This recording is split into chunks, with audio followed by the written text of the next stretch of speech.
شهر رمضان الذي أنزل فيه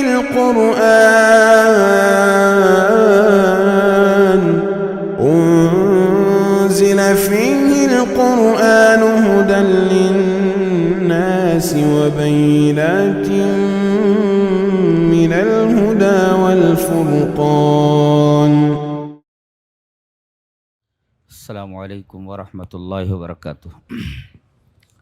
بسم اللہ الرحمن الرحیم.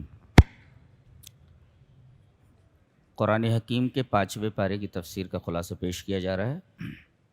سورہ نساء چل رہی ہے. اس سورہ کریمہ کی فضیلت کے بارے میں حضرت عبداللہ ابن مسعود رضی اللہ تعالیٰ عنہ کا ایک اثر موجود ہے. ابن مسعود فرماتے ہیں کہ ان فی سورۃ النساء 5 آیات ما یسرنی ان لی بہا الدنیا وما فیہا، کہ سورہ نساء کے اندر 5 آیتیں ایسی ہیں کہ اس کے بدلے، ان آیات کے بدلے اگر مجھے پوری دنیا اور دنیا کے اندر جتنی چیزیں ہیں وہ سب دے دی جاتی تو مجھے اتنی خوشی نہیں ہوتی جتنی کہ ان 5 آیتوں کے نزول پر ہوئی ہے.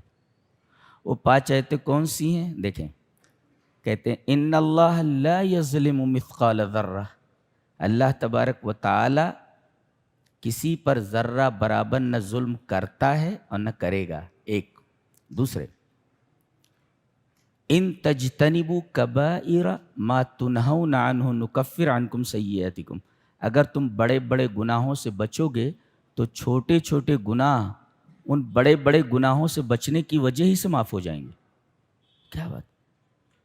تیسرے، ولو انہم اذ ظلموا جاؤوک فاستغفروا اللہ واستغفر لهم الرسول لوجدوا اللہ توابا رحیما، اگر یہ لوگ جنہوں نے اپنے اوپر بڑے ظلم کیے ہیں، بڑے گناہ کر لیے ہیں، یہ آپ کے پاس آئیں اور یہ کہیں کہ اللہ کے رسول ہمارے لیے بخشش کی دعا اللہ سے کر دیں، اور یہ خود اللہ سے بخشش کی دعا مانگیں، تو لوجد اللہ تواب الرحیمہ، تو اللہ تبارک و تعالیٰ کو یہ سب کے سب تواب اور رحیم پائیں گے. اللہ ان پر رحم کرے گا، اس رحم کے نتیجے میں ان کی توبہ قبول کرے گا اور توبہ قبول کرنے کی وجہ سے انہیں معاف کر دے گا. جی کتنے ہوئی؟ ان اللہ لا یظلم. دوسرے، ان تجتنبوا کبائر ما تنہون عنہ نکفر عنکم سیئاتکم ولو انہم اذ ظلموا انفسہم جاؤوک فاستغفروا اللہ. اور یہ 4 ہو گئی؟ 4 ہوئی؟ 4 3 ہوئی؟ جی.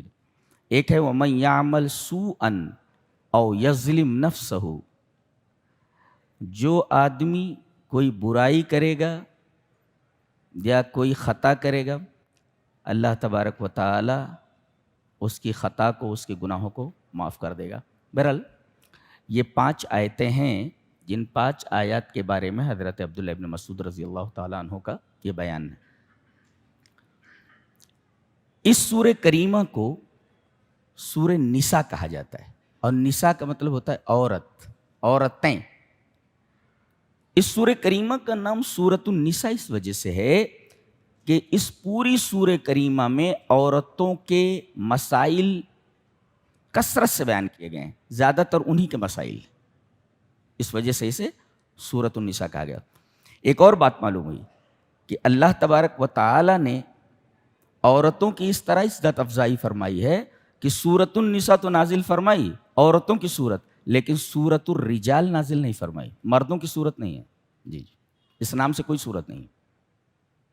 اچھا، اس سورہ کریمہ کو سورۃ النساء الکبریٰ کہا جاتا ہے، عورتوں کے بارے میں بڑی صورت.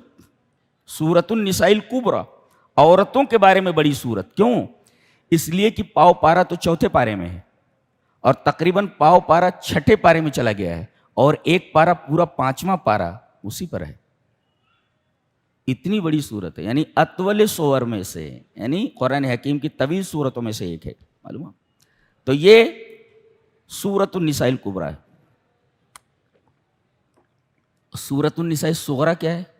عورتوں کی چھوٹی صورت جس میں ان کے تھوڑے احکام بیان کیے گئے، وہ سورۃ الطلاق 28ویں پارے میں۔ کیا نام ہے اس کا؟ سورۃ الطلاق۔ جی، اس سورہ کریمہ کی ابتدا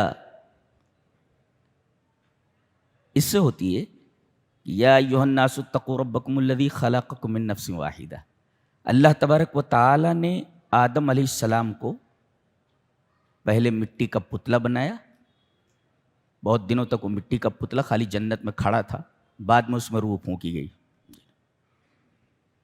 تو اللہ تعالیٰ نے آدم کو مٹی سے بنایا، اور پھر ان کی بائیں پسلی سے ان کے جوڑے کو یعنی حضرت حوا کو پیدا فرمایا۔ پتہ یہ چلا کہ عورت یہ مرد کا جز ہے۔ اگر یہ انگلی میں یا جسم کے کسی حصے میں چوٹ لگ جائے یا زخم لگ جائے تو کیا انگلی کو کاٹ دیا جاتا ہے؟ نہیں۔ اسی طرح عورتوں کے اندر کوئی ایسی ناپسندیدہ بات دیکھی جائے تو طلاق دینے میں جلدی نہ کی جائے اور نہ ان پر ہاتھ اٹھایا جائے۔ ایک اس لیے کہ جب وہ تمہارے بدن کا ایک حصہ ہیں تو جس طرح انگلی میں کوئی تکلیف ہو جائے تو آدمی انگلی نہیں کاٹتا، بلکہ اس پر بینڈیج وغیرہ کرتا ہے، اس کی دوا کرتا ہے، اس کی اصلاح کرتا ہے، ایسے ان کی اصلاح کی جائے۔ جی، اور ایک بات اور معلوم ہوئی کہ جب پسلی سے پیدا ہوئی ہیں تو پسلی بیچ میں ہے، انہیں نہ پیر کے نیچے رکھو کہ داسی بن جائیں اور نہ سر کے اوپر بٹھاؤ کہ وہ سرکش ہو جائیں، جہاں ہے ان کو وہیں پر رکھو، یعنی وہ پسلی کے پاس رکھو جہاں دل ہے، یعنی ان کو نہ سر پہ رکھا جائے نہ پیروں میں رکھا جائے، کہاں رکھا جائے؟ دل میں رکھا جائے، ان کی جگہ دل۔ تو اب حضرت آدم کو اللہ نے مٹی سے بنایا، اچھا، پھر ان کی پسلی سے حضرت حوا کو پیدا کیا، اور ان دونوں سے یہ پوری کی پوری نسل چلی ہے اور اب تک چلی آ رہی ہے۔ تو گویا کہ ان البشریت کلھا اسرۃ واحدہ، یہ پوری کی پوری انسانیت ایک خاندان ہے۔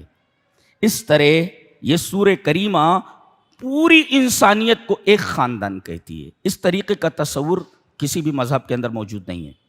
ان البشریت کلھا اسرۃ واحدہ، یہ پوری کی پوری انسانیت، سارے لوگ ایک فیملی کی طرح ہے۔ اسرۃ واحدہ ایک فیملی کی طرح، اسرہ مانے فیملی، ایک فیملی کی طرح ہے۔ یہ تصور اسلام نے دیا ہے۔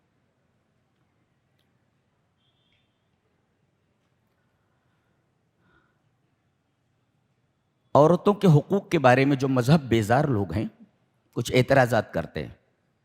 کل میں نے اس کی طرف چند اشارات کیے تھے۔ میں ایک نقطے پر کچھ تفصیل سے بیان کرنا چاہوں گا۔ مذہب بیزار یہ کہتے ہیں کہ عورتوں کو پھر بھی کمتر مانا گیا ہے۔ کیوں؟ اس لیے کہ ان کو وراثت میں جو حصہ ہے وہ لڑکے کے، مرد کے آدھا مقرر کیا گیا ہے۔ یہ ظلم ہے ان کے اوپر، یہ ان کے اوپر ظلم ہے۔ اس کا پہلا جواب یہ ہے کہ اسلام سے پہلے عورتوں کو وراثت میں ایک کوڑی نہیں دی جاتی تھی، عورتیں وراثت سے محروم ہوتی تھی، لیکن قرآن حکیم نے آ کر کے مستقل ان کا حصہ رکھا وراثت میں۔ وَلِلنِّسَاءِ نَصِيبٌ مِّمَّا تَرَكَ الْوَالِدَانِ، جیسے لِلرِّجَالِ نَصِيبٌ مِّمَّا تَرَكَ الْوَالِدَانِ، حالانکہ دونوں کو جو ہے ایک ساتھ بیان کیا جا سکتا تھا، لیکن الگ الگ ان دونوں کے حصوں کو بیان کیا گیا مستقل طور پر۔ تو جن کو وراثت میں کوئی حصہ ہی نہیں ملتا تو قرآن حکیم نے ان کا مستقل حصہ رکھا ہے۔ اسلام میں ان کا ایک مستقل حصہ ہے۔ یہ عزت افزائی نہیں تو کیا ہے؟ اچھا، دوسرے سوال کا جواب کہ مردوں کو زیادہ دیا جاتا ہے، مردوں کو زیادہ ملتا ہے، غلط ہے یہ۔ کبھی کبھی ایسا ہوتا ہے کہ مردوں کو کم ملتا ہے، عورت کو زیادہ مل جاتا ہے وراثت سے حصہ۔ جی، مثلا ایک آدمی مر گیا،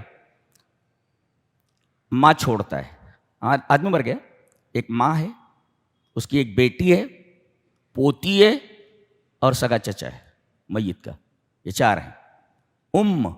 ماں، بنت بیٹی، اور یہ پوتی، اور یہ شقیق یعنی چچا. اب دیکھو قرآن حکیم کہتا ہے کہ اگر ولی ابویہ لکل واحد منہما السدس مما ترک ان کان لہ ولد، اگر اولاد موجود ہے تو ماں کو 1/6، یہ قرآن حکیم بولتا ہے، سدس 1/6. دیکھو بنت اولاد ہے نا، اولاد موجود ہے تو ماں کو کتنا ملا؟ 1/6 مل گیا. اچھا بیٹی کا کتنا ہے؟ بیٹی کا حصہ ہے وَإِن كَانَتْ وَاحِدَةً فَلَهَا النِّصْفُ، بیٹی اگر ہے تو 1/2.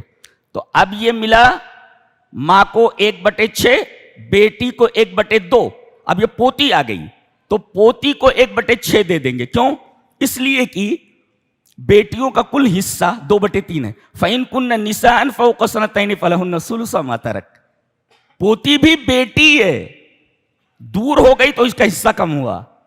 دور ہوئی نا، یہ قریب ہے نا، بنت قریب ہے میت کے، پوتی دور ہے، یہ بیٹے کی بیٹی ہے تو بیٹی ہی ہوئی وہ، تو 1/6 دے دیا گیا. تو بیٹیوں کا کل حصہ جتنا ملتا ہے وہ 2/3 ہے، 2/3 ہے. اب 1/6 ماں کو دے دیا گیا، 1/2 بیٹی کو دے دیا گیا، اور 1/6 پوتی کو دے دیا گیا. اب جو باقی بچے گا وہ بیچارے کو ملے گا. کس کو؟ شقیق کو یعنی چچا کو. بچے گا تو ملے گا، نہیں بچے گا تو کچھ نہیں ملے گا اس کو. اچھا اب دیکھتے ہیں 1/6 اولاد موجود ہے، بنت اولاد موجود ہے، 1/6 ملا. اچھا تو 1/6، 1/2، 1/6 باقی. اب 1/6 یہ نسب نما ہے، 1/2 یہ نسب نما ہے، 1/6 یہ نسب نما ہے. تو 2 اور 6 نصفیات مکس ہو کر کے آئیں تو ضابطہ ہے علم الفرائض کا کہ جو 2 ہوتا ہے نصفیات کو، اس کو 3 سے ضرب دے دیا جاتا ہے. تو 3 سے ملٹیپلائی کیا گیا تو مسئلہ بنا 6 سے، یعنی جائیداد پوری 1 لاکھ ہے، 6 لاکھ ہے. 6 لاکھ ہے جائیداد. یہ قاعدہ ہوا علم الفرائض کا. 6 اب 6 کا 6 آیا، 6 لاکھ ہے. 6 کا 1/6 از اکول ٹو 1، 1 لاکھ مل گیا ماں کو جی. اور 6 کا 1/2 از اکول ٹو 3، 3 لاکھ بیٹی کو ملا. اور 6 کا 1/6 از اکول ٹو 1، 1 لاکھ اس کو ملا. 1 لاکھ ماں کو، 3 لاکھ بیٹی کو، اور 1 لاکھ پوتی کو. اس کو کتنا ملا؟ اس کو کتنا ملا؟ دیکھو کتنا ملا اس کو، یعنی 6 لاکھ میں سے اس کو بیٹی سے کم ملا ہے، بیٹی سے کم ملا اس کو، حالانکہ یہ مرد ہے یہ جی. اب یہ دیکھیں 1/6، 1/2، 1/6 اور یہ باقی. اب یہ دونوں مکس ہو کر کے آئے کیا؟ 6 اور 2، 6 اور 2 مکس ہو کر کے آئے تو مسئلہ بنا 6 سے. اللہ اکبر، یہ ہے. اچھا اگر ایک مسئلہ اور بتانا ہے کہ یہاں تو کم ہو ہی گیا چچا کا ایک دم کم ہو گیا، لڑکی سے کم ہو، یہ ثابت کرنا ہے. یہ لڑکی کا 1/2 اور پوتی کا 1/6، لڑکیوں کا کل حصہ 2/3 ہوتا ہے. تو 1/2 پلس 1/6 از اکول ٹو 2/3، یعنی 3/2 ہوگا جی. کیسے؟ اس لیے کہ 2 اور 6 کا اگر LCM نکالا جائے تو LCM 6 آئے گا، برابر ہے. پھر اس کے بعد اگر تقسیم کریں گے 6 کا تو اس طریقے سے پورا کا پورا آئے گا 2 کتنا بجے 4/6. تو 2 دونی 4 اور 2 3 اچھا ہاں اکول ٹو 2/3. تو گویا کہ آپ 2/3 یہ ہے پوتی کا اور بیٹی کا حصہ، یعنی دونوں بیٹیاں مانی گئی اور 2/3 دے دیا گیا، یعنی 1/2 بیٹی کو جو قریب ہے اور 1/6 پوتی کو دے دیا گیا جی جی. تو پہلی صورت میں ہم LCM نکالیں گے، دوسری صورت میں HCF نکالیں گے. HCF نکالنا 6 کا 1/6 HCF ہے نا جی جی. اللہ اکبر. ہمیں یہ ثابت کرنا تھا کہ چچا کو یعنی جو لڑکا ہے اسے کم ملا ہے بالمقابل عورت کے.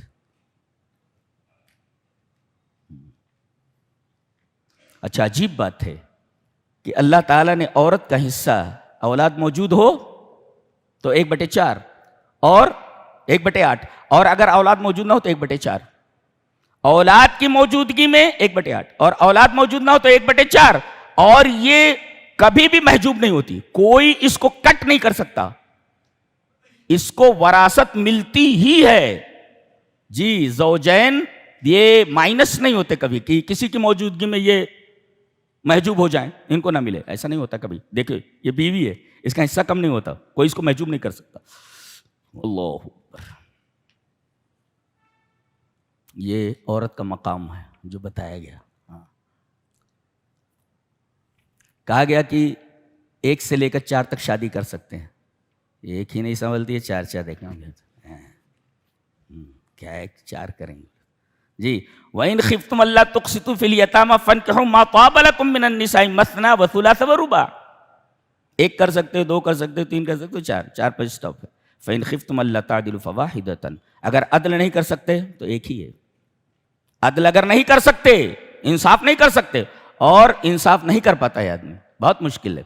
فَإِنْ خِفْتُمْ أَلَّا تَعْدِلُوا فَوَاحِدَةً, اس لیے کہ پکڑے جاؤ گے اگر ذرہ برابر ان کے حق کے اندر کوئی کمی ہوئی تو, لہذا احتیاط برتی جائے. فَإِنْ خِفْتُمْ أَلَّا تَعْدِلُوا. گھوڑا خریدنا آسان ہے, اس کو پالنا, اس کو کھلانا کتنا مشکل ہے, کتنا ٹینشن ہے. 2 گھوڑے رکھ لو.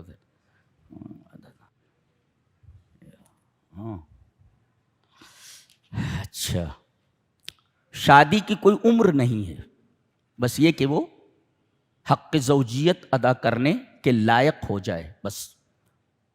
اسلام کے اوپر اعتراض کیا جاتا ہے کہ حضرت عائشہ سے آپ نے نکاح فرمایا 6 سال کی عمر میں, لیکن رخصتی تو 9 سال میں ہوئی نا, جب وہ حق زوجیت ادا کرنے کے لائق ہو گئیں. حضرت مریم کو جب عیسیٰ علیہ السلام پیدا ہوئے تو اس وقت حضرت مریم کی عمر 13 سال تھی. رام کے بارے میں بھی کہا جاتا ہے ان کی عمر 12 سال تھی, سیتا کی عمر 6 سال تھی. تو بہرحال یہ کوئی اعتراض کی کوئی بنیاد نہیں ہے, اعتراض کی کوئی وجہ نہیں. خواہ مخواہ اس کو ایک ایشو بنا کر کے اور اسلام کو بدنام کرنے کے لیے اس طریقے کی باتیں کہی جاتی, حالانکہ اس کے اندر کوئی دم نہیں. عورتوں کو وراثت میں تو حصہ دیا ہی نہیں جاتا تھا, بلکہ یہ خود وراثت میں آ جاتی تھی. جی وراثت میں آ جاتی تھی, یہ بھی بانٹ لی جاتی تھی آپس میں, ان سے شادی کر لی جاتی تھی, مہر نہیں دی جاتی تھی. بہت مظلوم تھی عورت. اسلام نے آ کر کے ان کے حقوق ادا کیے ہیں. اچھا, ان کو ان کے حقوق سے زیادہ نہیں دیا اور ان کو ان کے مقام سے نیچے اتار کر کے ان کے حق کو کم بھی نہیں کیا. نہ ان کو ان کے حق سے زیادہ دیا, نہ ان کے حق سے کم دیا, بلکہ اتنا حق دیا جس حق کے یہ لائق اور مناسب تھیں. یہ انصاف نہیں تو کیا ہے؟ اسی کو عدل کہتے ہیں. عدل کسے کہتے ہیں؟ جو جس حق کے حاصل کرنے کا مستحق تھا اسے وہ حق دے دیا گیا, اسی کو انصاف کہتے ہیں. تو انصاف کیا کہ نہیں قرآن حکیم؟ اسلام نے انصاف کیا عورتوں کے ساتھ. اچھا,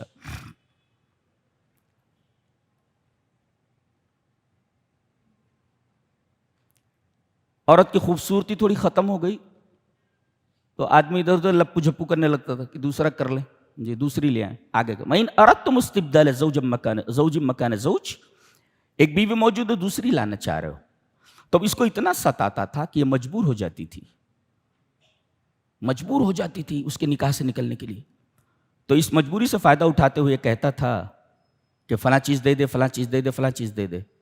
جو کچھ دیا تھا وہ بھی لے لیتا تھا. کہا کہ اگر پہاڑ کے برابر بھی اگر تم نے اس کو مہر دے دیے تو واپس نہیں لینا. بولے تو اسے واپس نہیں لینا. ہاں وہ اپنی طرف سے کہہ رہی ہے بغیر ظلم کے, خلا کرا رہی ہے, تو آپ مانگ سکتے ہو اس کو, جتنا آپ نے دیا ہے آپ لے لو. جی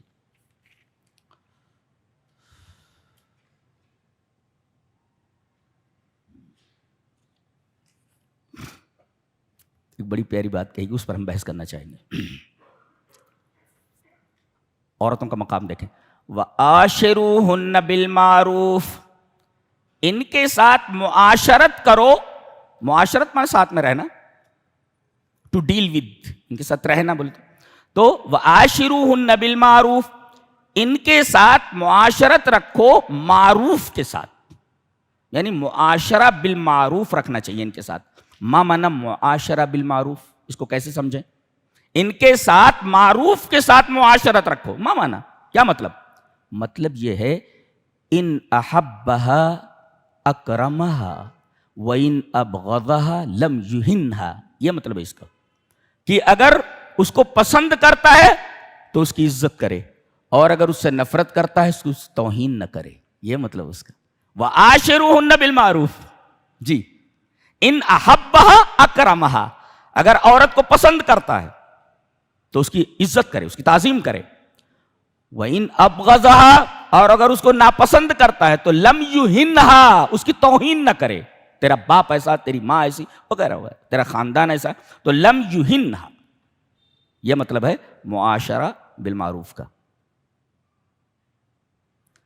اور اللہ نے فرمایا کہ عورت کے اندر اگر کوئی ایسا رویہ دیکھو جو رویہ تمہارے نزدیک ناپسندیدہ ہو تو اس پر صبر کرو، صبر کرو اس پر. فائدہ بتایا گیا، فائدہ بتایا گیا. فَإِن كَرِهْتُمُوهُنَّ، اگر تم ان کو ناپسند کرتے ہو اور صبر کرتے ہو تو فَعَسَىٰ أَن تَكْرَهُوا شَيْئًا وَيَجْعَلَ اللَّهُ فِيهِ خَيْرًا كَثِيرًا. تو یقین ہے کہ تم ایک چیز کو ناپسند کرتے ہو، اللہ اس کے اندر بہت زیادہ خیر رکھتے. نکتہ یہ ہے عسا، کلمۃ عسا تاتی فی اللغۃ العربیہ للرجا، امید کے لیے آتا ہے عسا. لیکن فی کل القرآن جہاں بھی عسا آیا ہے اللہ کے تعلق سے، وہاں پر یہ محققت العقوق کے معنی میں آتا ہے، یقیناً وہ چیز ہونے والی ہے. جی یہ مطلب ہے. اس لیے کہ اللہ کسی چیز کو امید دلائے اور اس کے بعد اسے پورا نہ کرے، ایسا کیسے ہو سکتا ہے؟ تو گویا کہ عصا امید دلانے کے لیے، تو عصا جب امید دلانے کے لیے آیا تو اللہ کوئی ایسی امید نہیں دلائے گا جس امید کو وہ پورا نہ کرے. گویا اگر تم اس پر صبر کرتے ہو عورت کے اس ناپسندیدہ رویے پر، تو اس کے اندر اللہ تبارک تعالیٰ نے خیر کثیر رکھ رکھا ہے. ہو سکتا ہے اس سے کوئی ایسی اولاد ہو جائے جو تمہارا نام پیدا کرے وغیرہ وغیرہ، بہت ساری چیزیں. اس کے بعد آپ دیکھیں گے کہ اس میں محرمات کو بیان کیا گیا ہے کہ کتنی عورتیں حرام ہیں. تو 7 عورتیں نسب سے حرام ہیں اور 7 عورتیں رضاعت سے حرام ہیں. ہاں، جیسے سگی بہن حرام ہے، ایسے رضائی بہن جس کے ساتھ آپ نے دودھ پیا ہے یہ رضائی بہن ہے. تو جتنی چیزیں نسب سے حرام ہوتی ہیں اتنی چیزیں رضاعت سے حرام ہو جاتی ہیں. دودھ پی، وہ آپ کی ماں ہے، وہ جس نے آپ کو دودھ پلایا ہے وہ بالکل حقیقی ماں کی طرح ہے وہ. تو گویا کہ 7 عورتیں حرام ہوتی ہیں نسب سے، اور 7 عورتیں حرام ہوتی ہیں دودھ پلانے سے، رضاعت سے. اور 4 رشتے، 4 عورتیں حرام ہوتی ہیں مصاہرت سے. مصاہرت کا مطلب ہوتا ہے کہ جہاں آپ کی شادی ہوئی ہے، تو جیسے ہے بہو، یہ حرام ہے آپ کے اوپر. ربیبہ یہ بھی حرام ہے. ربیبہ کا مطلب آپ کی شادی نہیں ہوئی تھی، ایک عورت آ رہی ہے، اس کا شوہر مر گیا ہے، اس کی ایک لڑکی ہے، اب وہ لڑکی کے ساتھ آ رہی ہے، تو آپ چاہیں اس لڑکی سے شادی کر لیں اور چاہے اس عورت سے شادی کر لیں. تو اگر آپ اس عورت سے شادی کرتے ہیں تو یہ لڑکی ربیبہ ہے آپ کی، اس سے شادی نہیں کر سکتے آپ.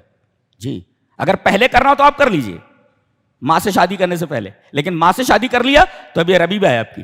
تو بہو سے شادی نہیں کر سکتے، ایک ربیبہ سے شادی نہیں کر سکتے، ساس سے شادی نہیں کر سکتے، اور آخر میں کہا گیا وَأَن تَجْمَعُوا بَيْنَ الْأُخْتَيْنِ کہ 2 بہنوں کو، سگی بہنوں کو ایک ساتھ جمع نہیں کر سکتے.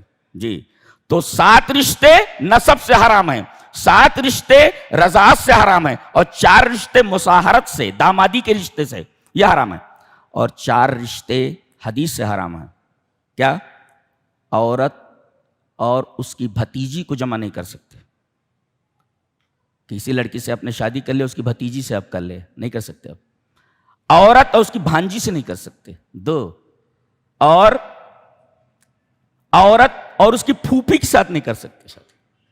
اسی طرح عورت اور اس کی خالہ کو جمع نہیں کر سکتے. جی یہ 4 رشتے یہ سنت سے حرام ہیں. تو حرام میں کتنی عورتیں آ گئی محرمات میں؟ 7 7 14، 14 4 18، اور 18 4 22 تقریباً.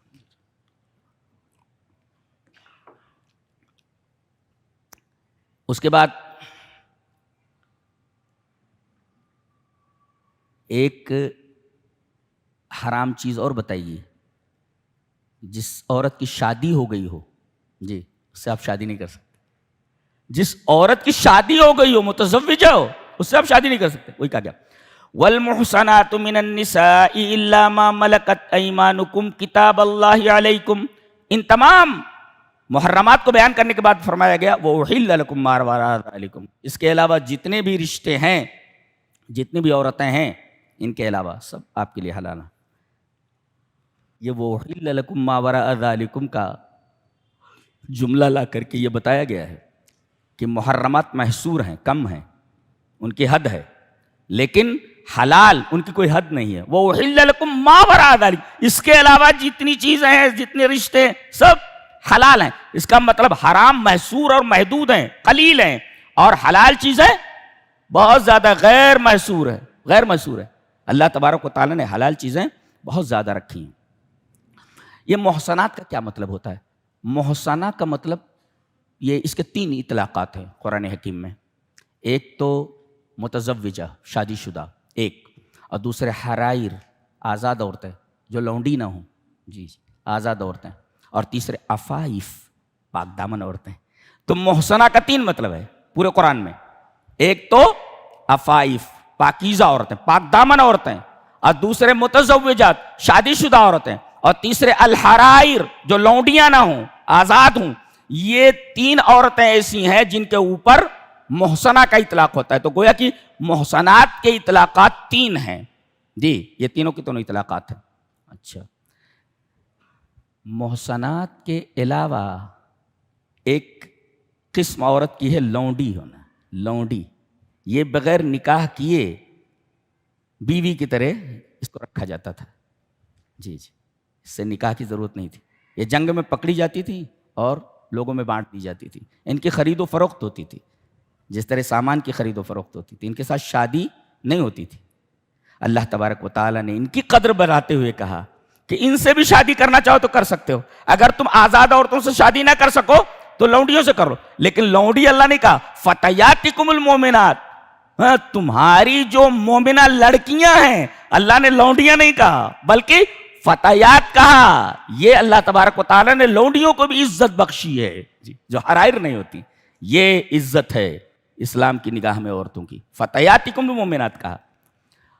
اب ہو گئیں یہ محسنہ عورتیں ہو گئیں، لونڈیاں ہو گئیں، اور ان دونوں میں سے کچھ عورتیں ایسی ہیں جن کے بارے میں آگے بیان کیا گیا کہ ان کی 2 قسمیں ہیں. ایک ہیں مصافحات اور ایک ہے متخذات اخدان. مصافحات کسے کہتے ہیں؟ المجاہرات بالصفاح، وہ زنا، کھلے عام زنا کروانے والی، جیسے یہ شاہدان بازاری ہوتی ہیں، بازار لگا کر کے بیٹھی رہتی ہیں، لوگ جاتے ہیں اپنی خواہشیں پوری کرتے ہیں. یہ ہیں مصافحات. یہ لفظ آیا جی جی، محسنات غیر مصافحات. تو ایک کھلے عام زنا کرانے والیاں ایک، اور ولا متخذات اخدان. متخذات اخدان کا مطلب متخذات اصدقاء فی السر، خفیہ طور پر زنا کرانے والی، رکھیل. گویا کہ یہ گلا ہے جو بازاروں میں دھندا کرتی ہیں، دھندے والیاں، اور متخذات اخدان یہ رکھیل ہیں، بوائے فرینڈ رکھنے والی ہیں. یہ دونوں کو حرام قرار دے دیا گیا ہے. عورتوں کی کتنی قسمیں ہوئی؟ ایک ہیں عفائف، پاک دامن عورتیں، دوسرے ہیں لونڈیاں، اور ان کے مقابلے میں، پاک دامن عورتوں کے مقابلے میں مصافحات اور متخذات اخدان یہ عورتیں. اللہ کیا بات کہی گئی. ایک آیت آگے آ رہی ہے، ہم اس پر ٹھہر کے ذرا گفتگو کرنا چاہیں گے.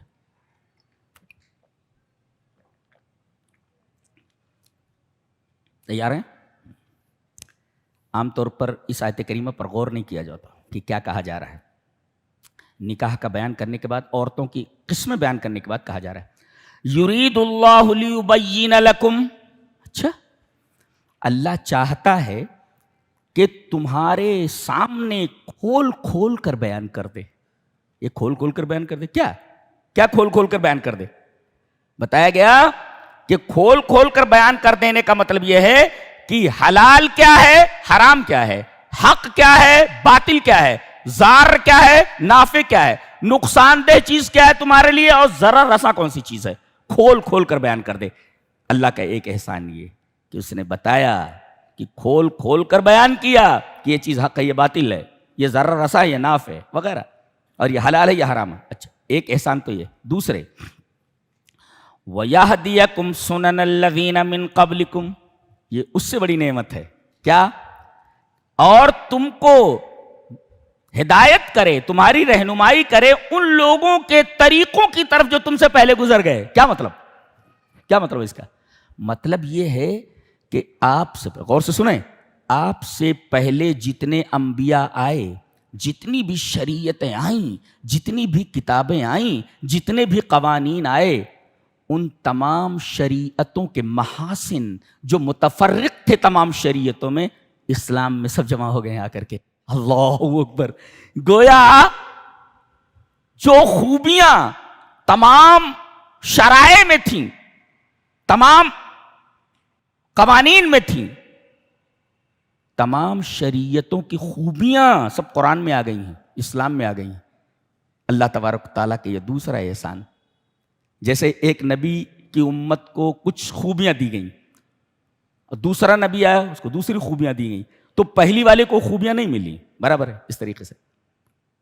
لیکن اسلام میں پچھلی تمام شریعتوں کی خوبیاں اور اس کے محاسن جمع کر دیے گئے ہیں. گویا کہ ہم کو تمام شریعتوں کی جو پچھلی شریعتیں سب کی سب خوبیاں مل گئی ہیں. اللہ اکبر. یہ اللہ تبارک و تعالیٰ کا دوسرا احسان ہے. ہاں کتنی بڑی بات ہے. تمام امتوں کی تمام شریعتوں کی خوبیاں ہمارے اندر ہم کو دے دی گئی. کتنا بڑا احسان اللہ. ایک یہ دو. تیسرے، اور اگر تم سے کوئی غلطی ہو جائے، اس سے بڑی بات کہی جا رہی ہے. دیکھیں ترتیب، دیکھیں آپ، پہلے ایک ہلکی بات کہیے، اس سے بڑی بات کہیے، پھر تیسری بات جو آ رہی ہے اس سے بڑی ہے. کیا؟ اگر تم کوئی غلطی کر بیٹھو تو اللہ تمہاری توبہ قبول کرنے والا ہے. جی، غلطی کر بیٹھو تو تمہاری توبہ قبول کرنے والا ہے. کتنی بڑی بات ہے. توبہ کرو، توبہ قبول کر لے گا. یہ اللہ تبارک و تعالیٰ کا تیسرا احسان ہے. یہ یعنی غلطی کرنے کے بعد اگر تم توبہ کر لو تو اللہ تمہاری توبہ کو قبول کر لے گا. وَيَتُوبَ عَلَيْكُمْ وَاللَّهُ يُرِيدُ أَن يَتُوبَ عَلَيْكُمْ. جی اچھا، کہہ رہے کہ ارادہ کرنے والے دو ہیں. ایک اللہ ارادہ کرتا ہے کہ یہ توبہ کریں ہم انہیں معاف کر دوں، اور وَيُرِيدُ الَّذِينَ يَتَّبِعُونَ الشَّهَوَاتِ، جو اپنی خواہشات کے پیچھے چلتے ہیں، یہ چاہتے ہیں کہ تم کو اپنی طرف کھینچ لیں، اپنی طرف مائل کر لیں. یہ ہے. تو گویا کہ ایک طرف اللہ کا ارادہ ہے جو تم کو خیر کی طرف بلا رہا ہے، اور ایک طرف ان بدماشوں کا ارادہ ہے جو خواہشات کے متبع ہیں. یہ چاہتے ہیں کہ تم ان کی طرف مائل ہو جاؤ، باطل کی طرف مائل ہو جاؤ. اللہ تبارک و تعالیٰ نے اس بات کو بھی بتا دیا ہے کہ دیکھو میرا ارادہ یہ ہے اور ان لوگوں کا ارادہ یہ ہے. تو کس ارادے کی طرف تمہارا میلان ہونا چاہیے، کس طرف تمہیں جانا چاہیے. اور آگے احسان اور بیان کیا جا رہا ہے. یرید اللہ ان یخفف عنکم، اللہ یہ ارادہ کرتا ہے کہ تمہارے اوپر تخفیف کرے. تخفیف کرے یعنی ایسے قوانین نہ نافذ کرے جن قوانین کو برتنے میں تم کو کوئی مشقت ہو. اس لیے کہ خلق الانسان ضعیفا، تم تو کمزور پیدا کیے گئے ہو، لہذا اللہ تعالیٰ نے جتنے قوانین دیے ہیں وہ سب تمہاری کمزوری کو پیش نظر رکھ کر دیے گئے ہیں. تم ضعیف پیدا کیے، تمہارا ارادہ کمزور، تمہارا جسم کمزور، تمہارا دماغ کمزور، ساری کی ساری چیزیں کمزور ہیں. لہذا تمہارے لیے ایسے قوانین نہیں بنائے گئے جن قوانین کے اوپر تم عمل نہ کر سکو. یہ اللہ کا بہت بڑا احسان ہے. یرید اللہ، ورنہ پچھلی امتوں کے اوپر نجاست لگ جائے تو آپ دھل لیں پاک ہو جائے گا. پاک نہیں ہوتا تھا، وہاں سے کاٹنا پڑتا تھا، اس کو پورے کپڑے کو کاٹ دو جہاں تک نجاست لگی ہوئی ہے. یہ بہت بڑی مشقت تھی. تو یرید اللہ ان یخفف عنکم، اللہ چاہتا ہے کہ تمہیں ایسے قوانین دے جس قوانین کے اندر تخفیف ہو اور اس پر عمل کرنے میں آپ کو کوئی تکلیف نہ ہو. اس لیے کہ تمہاری پیدائشی ذوف کے اوپر بھی ہو. خلق الانسان ضعیفا. یہ اللہ تبارک و تعالیٰ کے بے شمار احسانات ہیں جو ان 3 آیتوں کے اندر الگ ترتیب بیان کیے گئے ہیں. خلق الانسان ضعیفا کے بارے میں ایک سوال اٹھا کہ انسان کمزور پیدا کیا گیا ہے. یہ عورتوں کے بیان کے سیاق میں ہے. عورتوں کا بیان ہوا، لونڈیوں کا بیان ہے، زانیہ عورتیں ہیں، چھپے طور پر زنا کرنے والی عورتیں ہیں، عفائف ہیں، پاک دامن عورتیں ہیں، وغیرہ وغیرہ، لونڈیاں. تو ان تمام عورتوں کے بیان کرنے کے بعد یہ کہا جا رہا ہے خلق الانسان ضعیفا، انسان کمزور پیدا کیا گیا ہے. ایک مفسر لکھتا ہے کیوں؟ اس لیے کہ خاص طور سے کمزور تو ہے ہی، لیکن عورتوں کے بارے میں تو بے حد کمزور ہے. لا یصبر علی النساء، عورت پر صبر نہیں کر سکتا، عورت پر صبر نہیں کر سکتا. اسے معلوم ہے کہ ایک عورت جا رہی ہے، کچھ ملنے والا نہیں، پھر بھی دیکھتا رہتا ہے. کائے کو دیکھتا رہتا ہے؟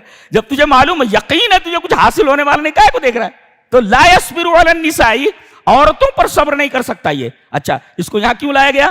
اس لیے لایا گیا تخفیف کے باب میں کہ اگر تم آزاد عورتوں سے شادی نہ کر سکو تو لونڈیاں ہیں نا، لونڈیوں سے شادی کر لو.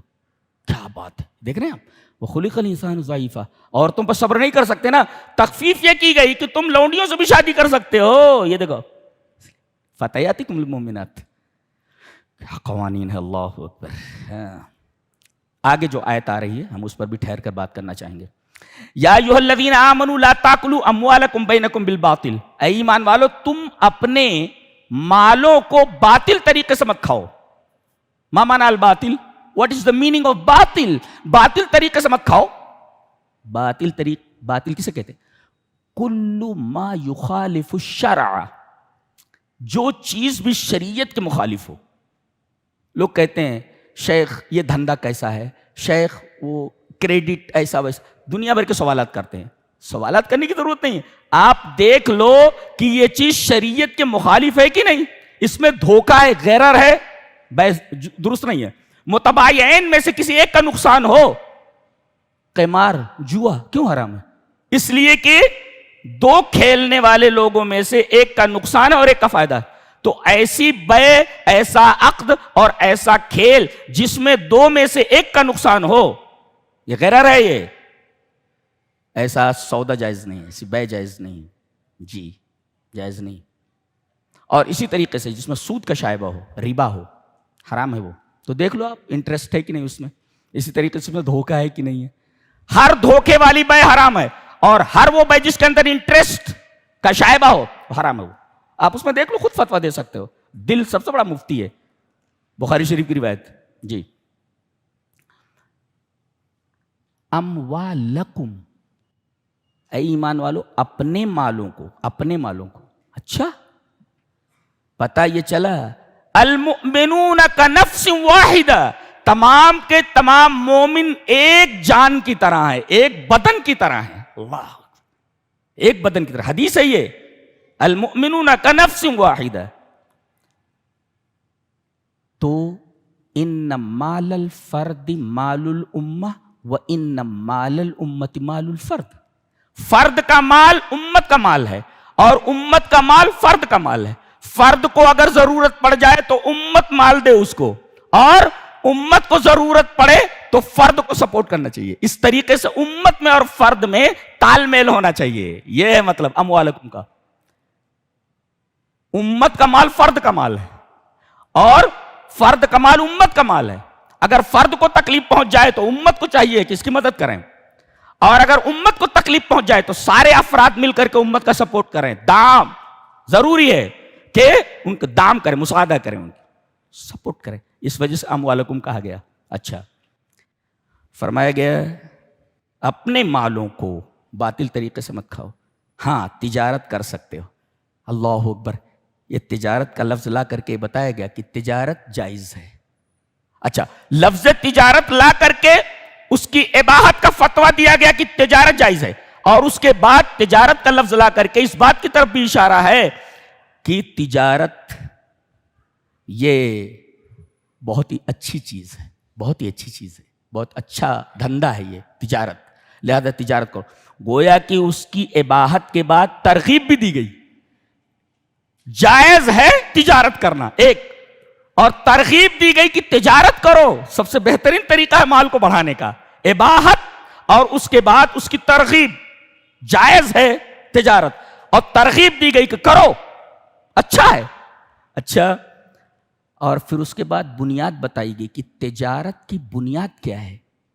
اساس التجارت التراضی، یعنی تجارت کی بنیاد رضامندی ہے. ہاں، جہاں بیچنے اور خریدنے والے کے درمیان رضامندی نہ پائی جائے، بے جائز نہیں ہے، حرام ہے جی. تراضی تجارتن ان ترازن، تو اساس العقود یہ ترازی، لین دین اور سودے کی جو بنیاد ہے وہ تراضی ہے. اگر دونوں میں سے کوئی ایک راضی نہیں ہے تو یہ بے درست نہیں. اسی طرح لڑکی لڑکے کی شادی ہو رہی ہے، وہ عقد ہے. کیا کہتے ہیں ہم اس کو؟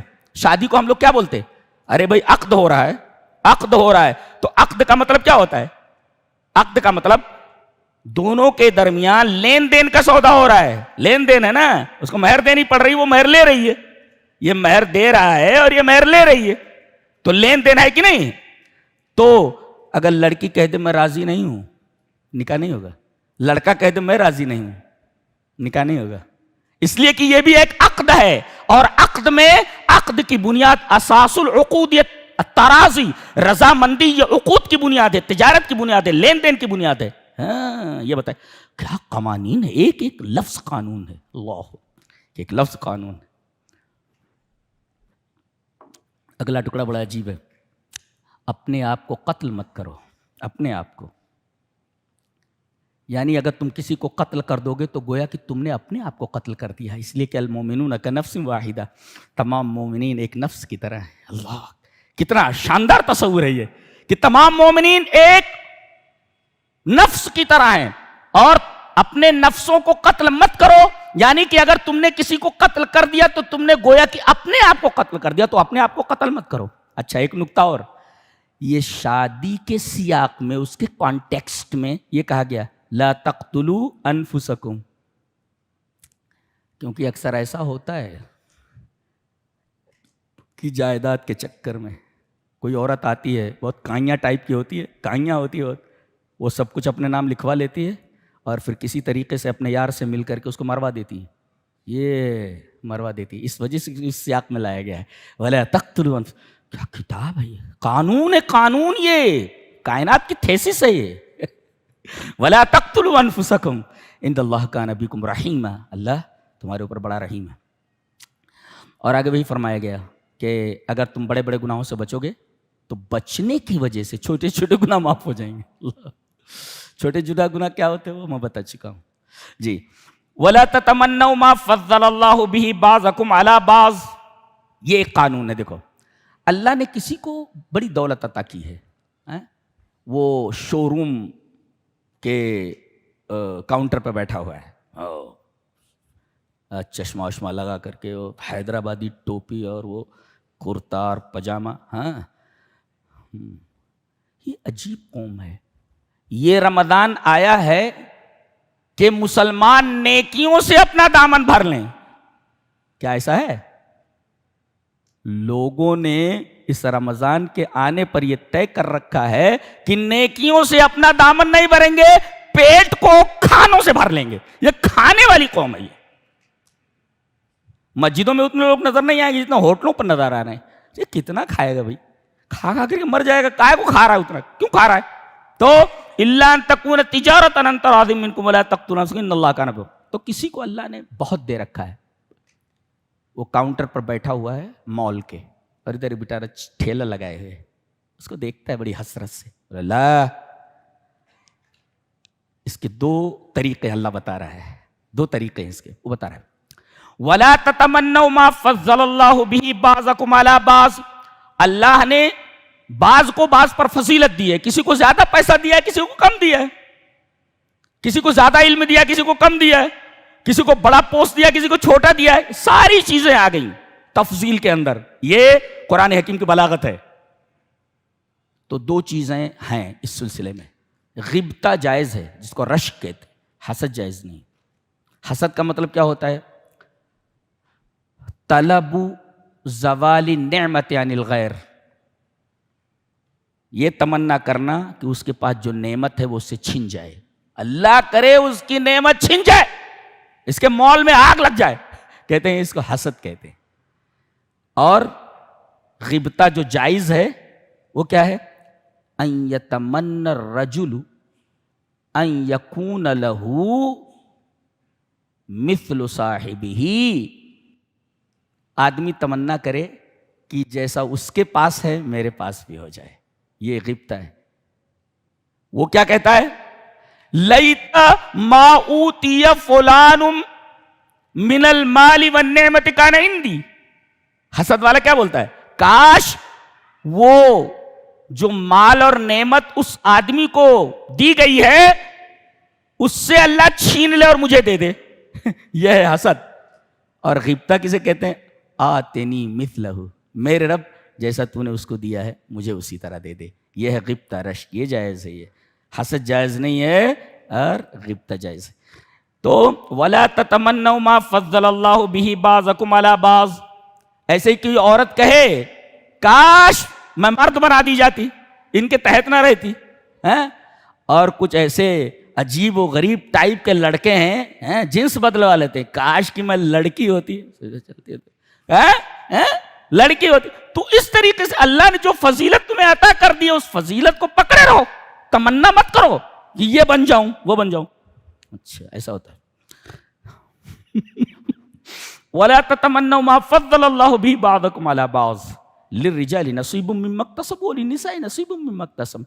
عورتوں کے حصے الگ ہیں، مردوں کے الگ ہیں.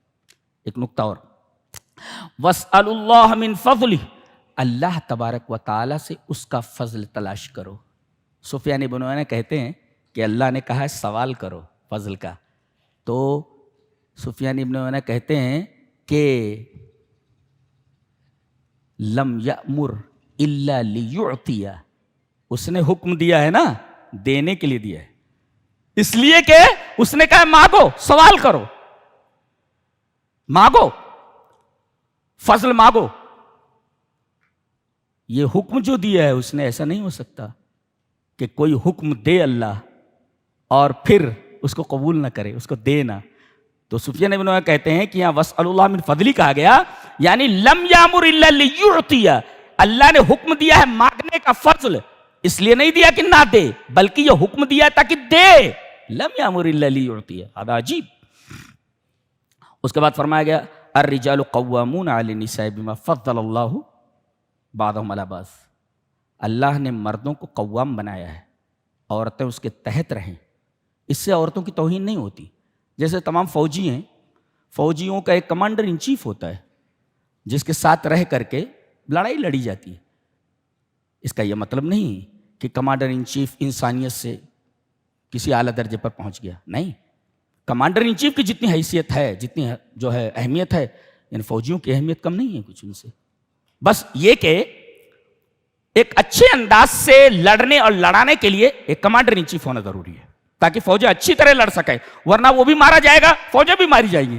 اسی طرح خانگی زندگی کے نظام کو چلانے کے لیے بالکل اسی فوجی نظام کی طرح ہے جس کا ایک اگوا ہونا چاہیے، کمانڈر ان چیف ہونا چاہیے. تو عورت اس کے تحت رہ کر کے کام کرے، جیسے فوجی ایک کمانڈر ان چیف کے تحت رہ کر کے کام کرتے ہیں اور ان کی کوئی توہین نہیں ہے. ایسے ہی خانگی زندگی کے نظام کو چلانے کے لیے ضروری ہے کہ عورت مرد کے ماتحت ہو کر کے رہے. کیوں؟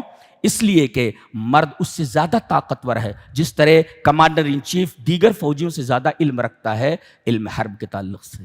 یہ تو فطرت ہے انسان کی، تو اعتراض کیسا؟ اللہ الرجال قوامون علی النساء. کیا کتاب ہے، سبحان اللہ سبحان اللہ. اس کا انداز بحث اس قدر سائنٹیفک ہے کہ آپ کہیں انگلی نہیں رکھ سکتے. یہ انداز ہے. اور دنیا کی واحد کتاب ہے جس کا لفظ لفظ سائنس، جی اس کا ورڈ سائنس ہے. دنیا کی کوئی کتاب لفظی سائنس نہیں رکھتی ہے، اس کا لفظ لفظ سائنس ہے. جی اس کو ہٹا دو دوسری جگہ لے آؤ وہ معنی نہیں بنے گا. جی اس کے بعد کہا گیا کہ سب سے بہترین عورت کون سی ہے. پہلے یہ بتایا گیا کہ مرد کو فضیلت ایک تو اس کے جسمانی اعتبار سے دی گئی ہے اور ایک یہ اس کی ذمہ داری کے اعتبار سے دی گئی. ذمہ داری کیا ہے؟ بما انفقوا من اموالہم، اس وجہ سے، بے سببی ہے، اس وجہ سے کہ وہ اپنا مال خرچ کرتے ہیں. اچھا نکتہ یہ بتایا مفسرین نے کہ اگر کوئی مرد اپنی بیوی کا نان نفقہ نہ دے، اس کی ضرورت پوری نہ کرے، تو عورت کو حق حاصل ہے فسخ نکاح کا.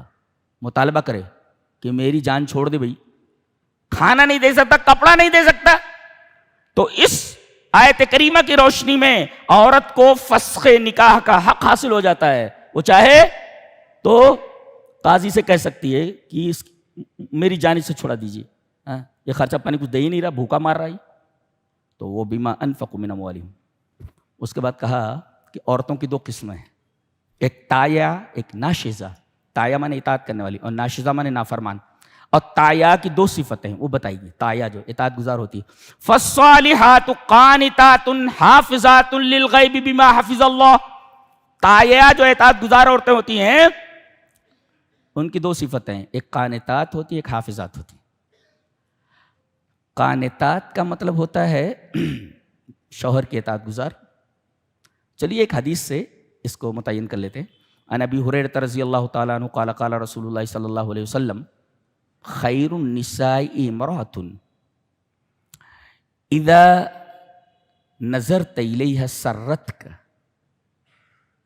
وَإِذَا أَمَرْتَهَا أَطَاعَتْكَ وَإِذَا غِبْتَ عَنْهَا حَفِظَتْكَ مِن مَالِكَ وَنَفْسِهَا. رواہ البیہقی. بیہقی شریف میں یہ حدیث موجود ہے حضرت ابو ہریرہ سے. نبی کریم صلی اللہ علیہ وسلم نے ارشاد فرمایا سب سے بہترین عورت وہ ہے کہ جب تم اسے دیکھو تو خوش ہو جاؤ، اور جب تم اسے کوئی حکم دو تو وہ اطاعت کرے، اس کی مان لے. اور اگر تم غائب ہو جاؤ، کہیں چلے جاؤ، تو تمہاری غیر موجودگی میں تمہارے مال کی اور اپنی آبرو کی حفاظت کرے. سب سے بہترین عورت ہے. کیا بات ہے! نبی کریم صلی اللہ علیہ وسلم جو تعریف فرمائی ہے آپ نے ایک بہترین عورت کی، اس سے اچھی تعریف ہو ہی نہیں سکتی. شاندار تعریف ہے. یہ تینوں صفتیں جس عورت کے اندر موجود ہیں وہ اچھی عورت ہے. چائے پی رہے تھے، چائے پیتے ہوئے کہاں ہے جی؟ کیا ہے؟ پوری چائے اس کے منہ پر آ گئی. کیا ہے بھائی؟ اللہ کی بندی سیدھی ہو جائے، ذرا اچھی ہو جائے، تھوڑی سیدھی ہو جائے. چائے منہ کے اوپر آ گئی. اللہ کی بندی سیدھا بول لینا، سیدھا بول لے ذرا. فالصالحات قانتات حافظات للغیب بما حفظ اللہ. جی جی جی. اور اگر ایسی عورت ہو جس کے شور کی وجہ سے چائے منہ کے اوپر آ گئی ہے، اس کے سدھارنے کے 3 طریقے بتائے گئے. فعیزوہن، پہلے اس کو نصیحت کرو. کیا نصیحت کرو؟ اتق اللہ، اللہ سے ڈر بھائی، اللہ سے ڈر. اللہ کی بندی کیا کر رہی ہے تو؟ اللہ نے تیرے اوپر میرے کچھ حقوق دیے نا، اس کے بارے میں اللہ سے ڈر. یہ ہوا سمجھانا، موعظت. وہجروہن، نہ مانے تو پھر اسے بات کرنا چھوڑ دو، اس کے کمرے میں مت جاؤ. 2 تیسرے اور زیادہ نافرمانی پر آمادہ ہو جائے تو مارو اس کو. مارنا نہیں، مارنے کا مطلب ہے ہڈی پسلی توڑ دو. بس یہ کہ تھوڑی تعدیب کے لیے، جیسا ایک استاد ایک شاگرد کو مارتا ہے، طالب علم کو، بس ایسے ہی. اور اس کے بعد بھی بات نہ بنے تو ایک حکم، ایک پنچ لایا جائے لڑکی کی طرف سے اور ایک لڑکے کی طرف سے. دونوں بیٹھ کر وجہ نزاع تلاش کریں کہ بھئی بنیاد کیا ہے، اس منافرت کی بنیاد کیا ہے، لڑائی کی بنیاد کیا ہے. اس کی حقیقت تک پہنچو، وجہ نزاع تک پہنچے کہ لڑائی کی بنیاد کیا ہے، اور پھر اس کو سیدھا کرنے کی کوشش کریں. ان یرید اصلاحا یوفق اللہ بینہما. اگر یہ دونوں ارادہ کرتے اصلاح کا. بعض ایسے ہوتے ہیں نا کہ وہ کیا کہتے ہیں، وہ کوئی نہیں، کسی کی شادی میں عبداللہ دیوانہ ہو جاتا تو ابو جو ہے نا، شادی والے تو لڑکے لڑکی ملنا چاہ رہے، لیکن یہ جو دونوں آ رہے ہیں یہ کوئی نہ کوئی گڑبڑی نکال کر کے دونوں کو الگ کرنا چاہتے ہیں. بعض لوگوں کی یہ نیت ہوتی ہے. فرمایا ان یرید اصلاحا یوفق اللہ بینہما. ایک مفسر اس کے اوپر تبصرہ کرتا ہے کہ النیت الطیبۃ سبب لصلاح العمل. کہ اگر آدمی کی نیت اچھی ہو تو پھر کام اچھا ہوتا، کام کے اندر صلاح آ جاتی ہے. اگر نیت آدمی کی اچھی نہ ہو تو کام بگڑ جاتا ہے. ان یرید اصلاحا یوفق اللہ بینہما. یہ بات فرمائے گی.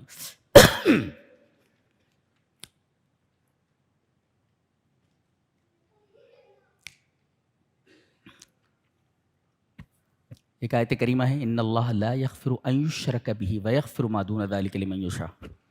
اللہ مشرک کو نہیں بخشے گا. ایک آیت ہے. ایک جگہ فرمایا کہ ان اللہ یغفر الذنوب جميعا. اللہ تمام گناہوں کو معاف کر دے گا. تعارض بین الآیتین. تعارض ہے یہاں، فی تعارض؟ لا لا لا لا، هذا امر مستحیل، هذا قرآن. یہ قرآن ہے، اس کے اندر تعارض نہیں ہوتا. تو یہاں کہا گیا کہ اللہ مشرک کو نہیں بخشے گا، یہ ہو گیا. اور دوسری جگہ کہہ رہا ہے ان اللہ یغفر الذنوب جميعا، تمام گناہوں کو بخش دے گا. بظاہر یہ جو تعارض نظر آ رہا ہے اس کا کیا مطلب ہے؟ جواب یہ ہے کہ پہلی جو آیت ہے کہ اللہ مشرک کو نہیں بخشے گا، نزلت هذه الآیۃ فی حق من مات علی الشرک، جو شرک کے اوپر مر گیا جی اللہ اس کو معاف نہیں کرے گا. اور وہ جو کہا گیا تمام گناہوں کو بخش دے گا، نزلت هذه الآیۃ فی حق من کان حیا، جی جو زندہ ہے اور وہ شرک سے توبہ کر لے تو اللہ معاف کر دیتا ہے، الحاد سے توبہ کر لے تو اللہ معاف کر دے گا، دنیا کے تمام گناہوں سے توبہ کر لے تو اللہ معاف کر دیتا. تو زندہ کے بارے میں ہے، یہ جو شرک کے اوپر مرا ہے یہ آیت اس کے بارے میں ہے، اور وہ آیت زندہ کے بارے میں. تو وہ آیت مردہ کے بارے میں، وہ آیت زندہ کے بارے میں. واضح جی.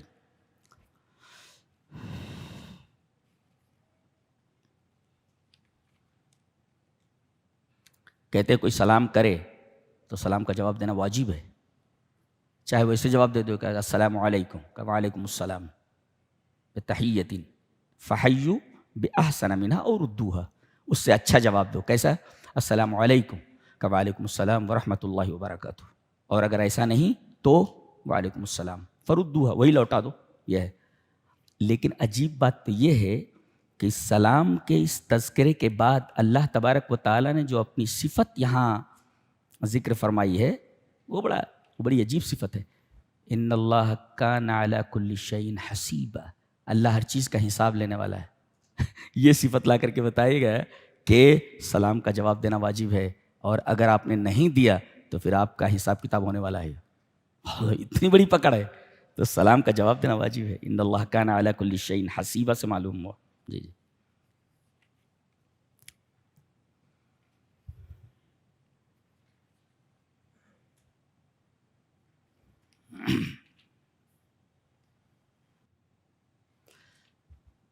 قانون بتایا جا رہا ہے وَلَا تَكُن لِّلْخَائِنِينَ خَصِيمًا.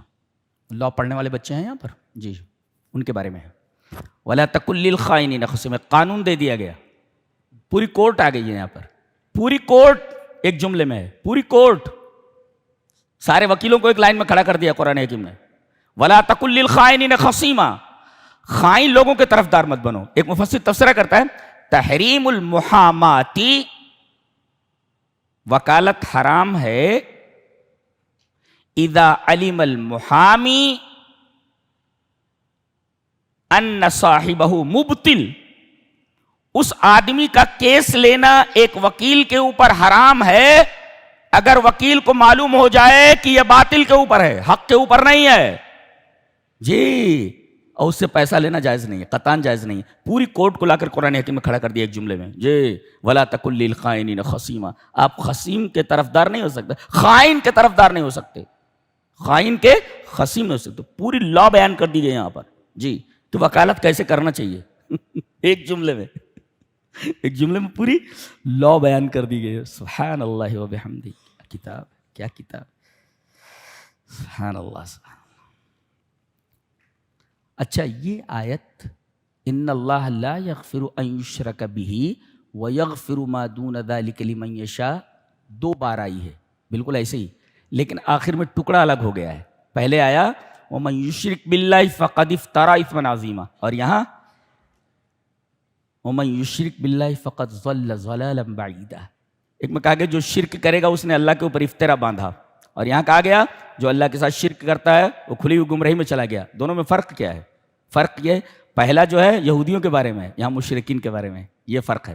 اچھا ایک فرق اور بھی ہے کہ پہلے جہاں ہے ان اللہ لا یغفر ان یشرک بہ، وہاں فمجرد قولہ ان اللہ لہ شرک، آدمی زبان سے بولے کہ اللہ کا شریک ہے، ہذا افترا. تو وہ جو زبان سے بول رہا ہے اس کے لیے کہا گیا ہے وہ افترا ہے یہ جی. اور یہاں وَتَطْبِيقُ ذَلِكَ فِي الْعَمَلِ يَكُونُ ضَلَالًا، اور آدمی شرک کو اپنی زندگی میں نافذ کر لے، یہ سب سے بڑی گمراہی ہے. وہ افترا ہے زبان سے کہنا، اور زندگی میں نافذ کر لینا یہ ضلال بعید ہے. یہ فرق ہے دونوں میں جی.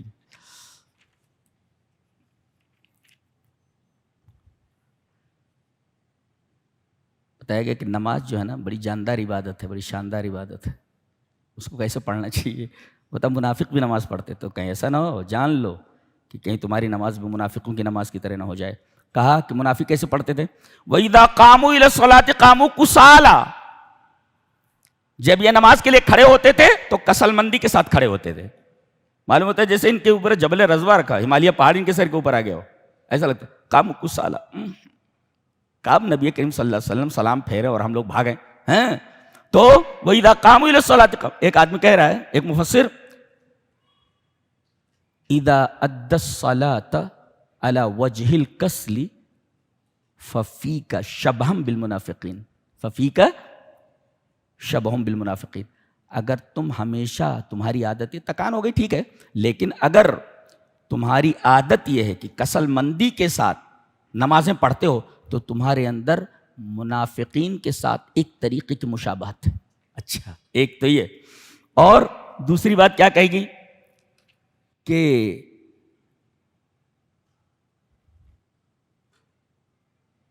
یہ لوگ کسل مندی کے ساتھ نماز پڑھتے تھے، کسل مندی کے پاس. تو یہ اللہ تبارک و تعالیٰ نے ان کے لیے فرمایا کہ اگر ایسا مسلمان کرے تو ان کے اندر منافقین کی صفت ہے. وَلَا يَذْكُرُونَ اللَّهَ إِلَّا قَلِيلًا، یہ اللہ کا ذکر بہت کم کرتے ہیں. ایک مفسر لکھتا ہے کہ اگر یہ دیکھو اذا رأيت في نفسك قلة في ذکر اللہ ففیک شبہم بالمنافقین، اگر یہ دیکھو کہ تمہارے اندر اللہ کا ذکر کثرت سے نہیں ہے، بہت کم اللہ کو یاد کرتے ہو، اللہ کا ذکر کرتے ہو، تو بھی تمہارے اندر منافقین کی ایک صفت ہے. اس لیے کہ ان دونوں صفتوں کو ایک ساتھ ذکر کیا گیا ہے جو منافقین کی صفت ہے. کیا؟ وَإِذَا قَامُوا إِلَى الصَّلَاةِ قَامُوا كُسَالَىٰ، جب یہ نماز کے لیے کھڑے ہوتے تو کسل مندی کے ساتھ، یُرَاءُونَ النَّاسَ، خالی دکھانے کے لیے لوگوں کو، وَلَا يَذْكُرُونَ اللَّهَ إِلَّا قَلِيلًا، اور یہ اللہ کا ذکر کرتے ہیں بہت کم. لہذا قلت ذکر بھی نہیں ہونی چاہیے، اس کی ذکر کثرت ذکر، اور نماز کو پورے نشاط کے ساتھ پڑھا جائے، کسل مندی کے ساتھ نہیں. یہ تھا 5ویں پارے کا خلاصہ. اللہ ہمیں نیک عمل اور اچھی سمجھ کی توفیق عطا فرمائے. وآخر دعوانا الحمدللہ رب العالمین.